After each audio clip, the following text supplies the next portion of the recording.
اگر آپ کو ایمان اور یقین حاصل ہو تو پھر دعا کریں اللہ اس پر استقامت عطا فرمائے، پھر اس پہ ڈٹ جائے۔ نبی پاک صلی اللہ علیہ وسلم نے فرمایا میں اس بات کا خوف نہیں کرتا کہ میری امت کمزور ہو جائے گی، اس بات کا ڈر نہیں کہ پیسے ختم ہو جائیں، نہ یہ خوف ہے کہ بھوکی مرے گی۔ حضور کس بات کا خوف ہے؟ تو نبی پاک نے فرمایا خوف یہ ہے کہ ان کا یقین کمزور ہو جائے گا۔ یاد رکھیں اگر اعتبار نہ ہو تو گھر نہیں چلتا، تو اگر اللہ رسول پر یقین کامل نہ ہو تو پھر بندہ مسجد نہیں آ سکتا، پھر اس کا دین نہیں چلتا، پھر اس کے لیے مشکل ہے نماز، پھر اس کے لیے مشکل ہے راہ خدا میں خرچ کرنا۔ میرے نبی پاک نے فرمایا یوں نہ کہا کر کہ یا اللہ چاہے تو دے چاہے تو نہ دے، جب مالک سے مانگ تو کہا کر یا اللہ تجھی سے مانگنا ہے، میں لے کے اٹھوں گا، تو مجھے دے گا۔ فرمایا جتنا تیرا یقین کامل ہوگا اتنا ہی اللہ تجھے جھولی بھر کے عطا فرمائے گا۔ کمزور سا مسلمان، لڑکھڑاتا سا مسلمان دیکھتا ہوں کرتا ہوں، اور یہ بھی نہ دیکھا کریں بھائی ایمان یقین کو استقامت کے درجے پہ لیں، یہ نہ دیکھا کریں کہ وہ کیسے دے گا، وہ کسی وسیلے کا محتاج نہیں ہے، وسیلے کو پسند کرتا ہے، پر وسیلے کا محتاج وہ بغیر وسیلے کے بھی دے دیتا ہے۔ ہر آدمی ماں باپ کے ذریعے پیدا ہوتا ہے، اگر پیدا کرنا چاہے تو جناب عیسیٰ کو بغیر باپ کے پیدا کر دیتا ہے، اگر پیدا کرنا چاہے تو حضرت آدم کو بغیر ماں اور باپ کے پیدا کر دیتا ہے۔ جب یقین رکھیں، یقین قرآن مجید پڑھیے، حضرت موسیٰ علیہ السلام فرعون کے دربار میں کھڑے ہیں، چاروں جانب دشمن ہی دشمن ہے، جادوگر آ گئے، انہوں نے سانپ چھوڑے، حضرت موسیٰ کے ہاتھ میں ڈنڈا تھا، حضرت موسیٰ کہتے ہیں یا اللہ کیا کروں؟ تو اللہ تعالیٰ نے فرمایا اپنا عصا پھینک دو۔ کہنا چاہیے تھا نا کہ یا اللہ ایک ہی تو شے ہے، اتنے سانپ ہے، بچانے کے لیے ڈنڈا ہے وہ پھینک دوں؟ ڈنڈا پھینکا جاتا ہے، سانپ کو دیکھ کر کے قابو کیا جاتا ہے۔ یہ میرا اور آپ کا ذوق ہے نا، لیکن انبیاء کرام کا انداز ملاحظہ کیجئے میرے عزیزو۔ اللہ فرماتے ہیں ڈنڈا، اے موسیٰ ڈال دے اپنا عصا، پہلے نہیں فرمایا کہ سانپ بن جائے گا، فرمایا بس تو ڈال دے۔ میں اور آپ ہوتے ہیں تو سام سامنے ہے، ڈنڈا ہاتھ میں ہے، ہم کہیں گے عجیب بات ہے، یہی تو دفاع کی چیز ہے، اسی کو ڈال دوں تو بچوں گا کیسے؟ کہا ڈال دو، تو حضرت موسیٰ نے ڈال دیا، کہا میرے رب کا حکم ہے تو میرے لیے بہتر ہی ہوگا۔ اللہ فرماتے ہیں جب موسیٰ نے ڈالا تو میں نے اس ڈنڈے کو، اس عصا کو اژدہا بنا دیا۔ اب کبھی عصا بھی اژدہا بنے، کبھی چھڑی بھی بہت بڑا اژدہا بنی ہے، لیکن قرآن کہتا ہے جناب موسیٰ نے ڈالا تو اللہ نے اژدہا، بلکہ اس سے پیچھے چلیے، عورتیں کمزور یقین کی ہوتی ہیں نا، جناب موسیٰ پیدا ہوئے تو اللہ فرماتے ہیں میں نے موسیٰ کی ماں کے دل میں بات ڈالی، ماں کے دل میں صندوق میں ڈال کے تو اس کو دریا میں بہا دے۔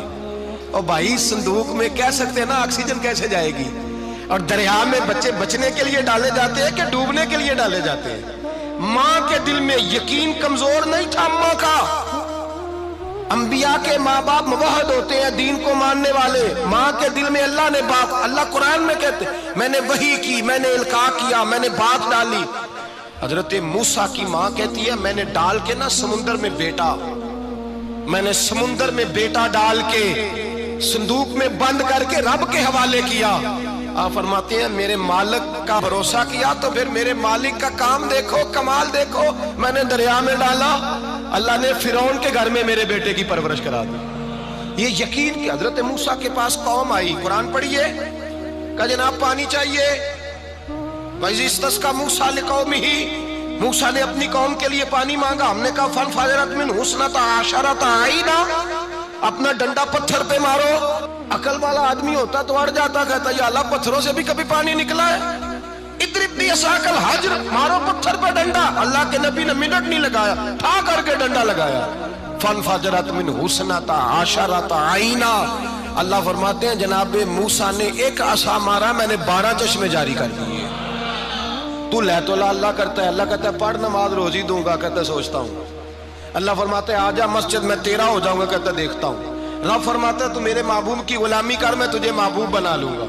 تو کہتا ہے تھوڑا بڑا ہو کے داڑھی رکھنی ہے، ابھی سیانا ہو کے میں ذرا سرٹیفکیٹ لے لوں اسرائیل سے کہ کتنے سالوں کے بعد آئیں گے، پھر شروع کروں گا۔ پروگرام بنا رہا ہے، ابھی تو ارادے میں ہے۔ اللہ کے پیغمبر کا ڈنڈا، اور اس سے زیادہ آگے بات ہو گئی، پیچھے فوج لگی ہوئی ہے فرعون کی، مجمع ہے، ہزاروں لاکھوں کا لشکر لے کے، تلواریں نیزے، فرعون پیچھے، آگے دریا آ گیا۔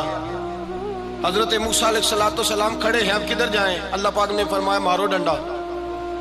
کہاں؟ پانی پہ ڈنڈا مارو۔ اب حضرت موسیٰ علیہ السلام پانی پہ ڈنڈا مارے تو پانی ابھرے گا، اس سے زیادہ کیا ہوگا؟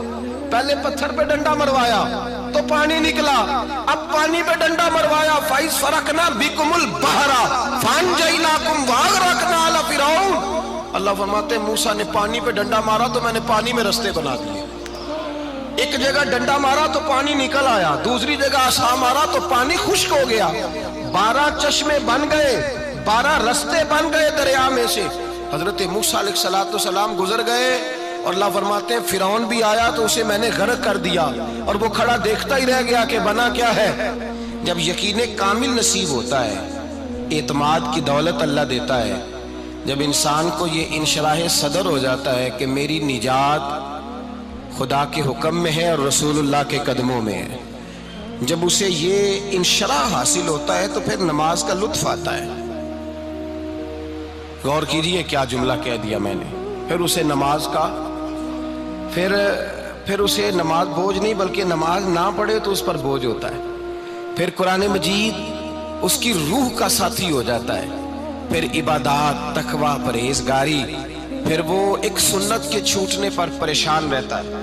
جب یقین کی دولت نصیب ہوتی ہے، قرآن مجید فرقان حمید نے کہا ایمان لاؤ تو پھر ایمان پہ ڈٹ جاؤ، مسلمان بنو تو پھر اسلام پر۔ پھر یہ جو کمزوری ہے نا، یہ دیکھتے ہیں، کرتے ہیں، چلتے ہیں، ابھی کل، ابھی پرسوں، بہانے، ہیلے، ابھی میں نماز شروع کرتا ہوں، دیکھتا ہوں لا الہ الا اللہ محمد الرسول اللہ صلی اللہ علیہ۔ جب کسی نے کلمہ پڑھا تو اس پر پورا دین ضروری ہے، پورا۔ اب وہ یہ نہیں کہہ سکتا کہ تھوڑا تھوڑا کر کے آؤں گا۔ یقین کی دولت نعمت ہے۔ اللہ پاک قرآن مجید میں فرماتے ہیں ان الذین قالوا ربنا اللہ ثم استقاموا، جنہوں نے کہا کہ اللہ ہمارا رب ہے اور پھر وہ اس پر ڈٹ گئے، پھر اس پر وہ کہا تو ڈٹ گئے، کھڑے ہو گئے، نہیں اللہ ہی رب ہے، اللہ ہی دینے والا، اللہ ہی مالک، اللہ ہی ہمارا رازق ہے، رب ہی ہمارا سب کچھ۔ جب ڈٹ گئے تو فرمایا تتنزل علیہم الملائکہ، پھر میں ان کی مدد کے لیے آسمان سے فرشتوں کا نزول فرمایا کرتا ہوں۔ فرشتے کیا کہتے ہیں؟ اللہ تخافوا ولا تحزنوا، غم نہ کرنا، خوف نہ کھانا، وابشروا بالجنۃ التی کنتم توعدون، ہم تو تمہیں اللہ تبارک و تعالیٰ کی اس جنت کی خوشخبری دینے آئے ہیں جس کا رب نے تمہارے ساتھ وعدہ کیا ہوا ہے۔ پھر فرشتوں کا نزول ہوتا ہے، لیکن شرط کیا ہے کہ ایمان لائے، اور پھر ایمان پر پھر یہ نہ سوچے کہ وہ کس طرح دے گا، وہ کیسے عطا کرے گا، وہ میری مدد کس طرح کرے گا، نظام کیسے چلے، ڈٹ جائے، کہے میرے اللہ کا حکم ہے تو میں نے حلال ہی کھانا ہے، میرے رب کا حکم ہے تو میں نے تھوڑے پہ گزارا کرنا ہے، میرے مالک کا حکم ہے تو میں نے اپنی جیب دیکھنی یا دوسرے کی نہیں دیکھنی، میرے رب کا حکم ہے تو میں نے اس کی اطاعت میں رہنا۔ جب ڈٹ جائے گا اللہ کے احکامات پر، جب ڈٹ جائے گا تو اللہ فرماتا ہے پھر میں تیری مدد کے لیے فرشتوں کا نزول کروں گا۔ نبی پاک صلی اللہ علیہ وسلم نے فرمایا 2 دولتیں اگر کسی کو اللہ دے دے تو سمجھے اللہ نے اسے دنیا کی سب سے زیادہ دولت عطا فرما دی۔ یا رسول اللہ وہ کون کون سی چیزیں ہیں؟ فرمایا ایک جس شخص کو اللہ نے معاف کرنے کی دولت عطا کر دی، جو معاف کرنے لگ گیا، جس کی طبیعت میں درگزر آ گیا، جو معاف کرنے لگا، غلطیاں معاف کرنے لگا، جس کو ایک دولت یہ مل گئی۔ اور دوسرا میرے مصطفیٰ نے فرمایا جسے اللہ نے یقین کی دولت عطا فرما دی، جس کو یہ 2 دولتیں مل جائیں، ایک درگزر کرنا، دوسرا رب رسول پہ یقین کامل رکھنا، اسے کائنات کی ہر شے مل گئی۔ میرے نبی پاک نے فرمایا جب بھی دعا مانگو خدا سے یہ 2 نعمتیں مانگا کرو، عرض کیا کرو اے اللہ درگزر کی دولت عطا فرما، اے اللہ تو ہمیں یقین کی دولت عطا فرما، ایمان کی قوت اور پختگی نصیب فرما۔ میرے بھائی حضور نے فرمایا مانگ کے لو۔ کمزور ایمان والا شخص کسی کام کا نہیں ہوتا۔ جس آدمی کے ذہن میں شک کا بیج ایک دفعہ جنم لیتا ہے وہ آدمی تو غلام سے بدتر ہے۔ بے کیف سجدہ، روٹھی روٹھی سی عبادت، اس کی زندگی کیفیات سے خالی ہے۔